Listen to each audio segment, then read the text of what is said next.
sommes tous des ignorants, mais nous n'ignorons pas tous la même chose. Allez, parlez-nous du slogan « J'ai vendu mon lit ». Oui. Qu'est-ce qui s'y cache? J'ai vendu mon lit, c'est un slogan que j'ai eu à mettre sur pied en 2014 parce que lorsque j'ai fini mes études de médecine en novembre 2014, je me suis rendu compte que j'étais un idiot. Ça peut choquer peut-être des gens, mais je vais l'expliquer. Pourquoi? Parce que lorsqu'on va en médecine, on fait 7 ans. Normalement, quand on fait autant d'études, on doit pouvoir sortir et apporter des solutions dans notre pays qui doivent nous permettre de passer à un autre niveau. Oui. Mais je me rendais compte qu'en fait, j'étais un répétiteur. Et j'explique pourquoi. Lorsqu'un étudiant entre en faculté de médecine, il sort médecin. Il a quelques canaux qui sont ouverts pour lui. Soit il va aller dans la fonction publique, travailler dans un hôpital, soit il va aller se spécialiser pour venir travailler dans un hôpital. Très peu de personnes ont l'esprit entreprenant parce que ça ne s'enseigne pas en faculté de médecine. Sauf qu'on a un système de santé qui est désuet, un système de santé qui est catastrophique. Ça, c'est le médecin qui parle. C'est le médecin qui parle et j'explique pourquoi j'ai vendu mon lit. Parce que lorsque je fais des études sur notre système de santé, lorsque je fais des stages de médecine dans les hôpitaux, et même lorsque je sors médecin et je travaille dans certaines cliniques, je me rends compte qu'on a une médecine qui est beaucoup plus axée sur la médecine secondaire et tertiaire. J'explique simplement ce que ça veut dire. Oui. Il existe 3 types de médecine.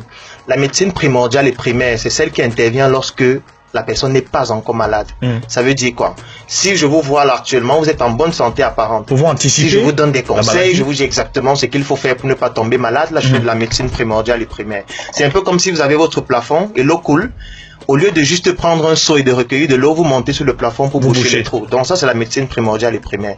La deuxième, c'est la médecine secondaire. Ça veut dire vous avez déjà un paludisme, vous venez à l'hôpital et vous avez besoin que je vous apporte des solutions pour que vous puissiez recouvrer votre santé. Ça, c'est la médecine secondaire. Donc on intervient quand le patient est déjà malade.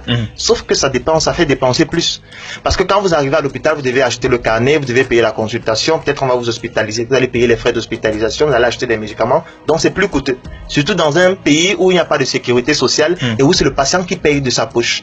La troisième médecine, c'est la médecine tertiaire. Ça veut dire qu'on intervient lorsque vous avez déjà des complications d'une maladie qui s'est installée depuis longtemps. Par exemple, vous avez un cancer et il y a déjà des métastases, on doit peut-être vous mettre sur radiothérapie, chimiothérapie, bref, je vous épargne des termes compliqués. Là, on est déjà dans la médecine tertiaire.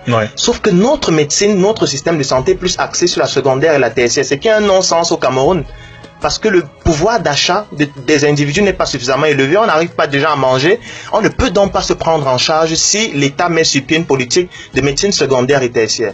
Donc, moi je me suis donc rendu compte qu'en Chine, par exemple, le rôle du médecin c'est de prendre, c'est de soigner des personnes qui sont en bonne santé apparente. Ça veut dire que quand vous êtes en bonne santé, vous venez à l'hôpital, le médecin vous consulte, il vous donne des conseils sur le plan diététique, sur le plan alimentaire, sur le plan de la santé physique et sportive, et il vous dit voici tout ce qu'il faut faire pour ne pas tomber malade. Ça permet d'anticiper les éventuels cas de maladie. Absolument, parce qu'ils estiment que vous ne devez pas attendre d'être en guerre avant de fabriquer des armes. Vous devez avoir les armes avant. Donc c'est là où on paye le médecin. Maintenant, si vous tombez réellement malade, c'est le médecin qui doit se dépenser pour vous soigner parce qu'on estime qu'il n'a pas rempli sa mission. Donc, lorsqu'un médecin a plusieurs patients devant son bureau en Chine, on considère qu'il est incompétent, ce qui est le contraire chez nous. Parce que c'est lorsqu'un médecin ici a plusieurs patients qu'on considère qu'il est très fort, parce que plus il est rare, plus il est fort. Autre incohérence, lorsque je m'en vais dans une pharmacie, ou quand je demande à les individus, j'ai réalisé un sondage dernièrement sur plus de 2000 personnes en ligne pour leur demander, quand vous avez souvent mal à la tête, qu'est-ce que vous buvez? Plus de 80% de personnes vous disent, je bois le paracétamol. Mais ils vont plus loin parce qu'ils donnent une spécialité, je bois l'Efferalgan, je bois le Doliprane. Mais c'est un non-sens. Ça devrait nous donner des crampes d'estomac au Cameroun en 2018.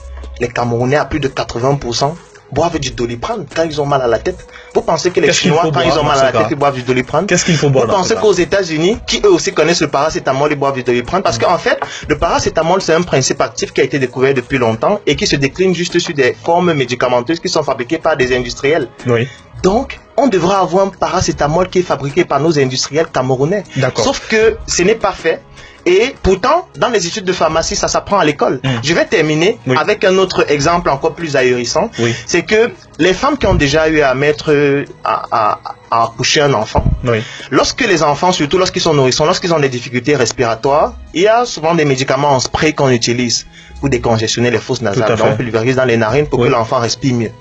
Dans nos pharmacies, on vend ces médicaments à 2300, parfois 3000 francs. Vous savez ce qu'il y a dans ces médicaments? Non. C'est de l'eau salée. Vous réalisez qu'en 2018, au Cameroun, on importe l'eau salée. Ça veut dire qu'il y a des personnes qui font pharmacie, sortent pharmacien après avoir fait 6-7 ans, ils arrivent en pharmacie, vendre l'eau salée importée. Donc on n'a pas été capable de prendre un spray et de mettre l'eau salée à l'intérieur, parce que c'est de l'eau de mer, donc l'eau salée. Je trouve que c'est un peu incohérent. On prend tout de l'extérieur pour amener chez nous. Raison pour laquelle on a des compétences, oui. Exactement, raison pour laquelle j'estime toujours que nous sommes dans un coma intellectuel. Parce que là, c'est un problème sur le plan de la consistance intellectuelle. Et pour pouvoir sortir de ce coma, il faut vendre son lit intellectuel pour apporter des solutions qui permettent de développer le pays. Ne plus dormir, travailler désormais pour être Donc c'est plus le sommeil intellectuel au lieu du sommeil physique qui est nécessaire et indispensable. Tout à fait. Alors, comment exceller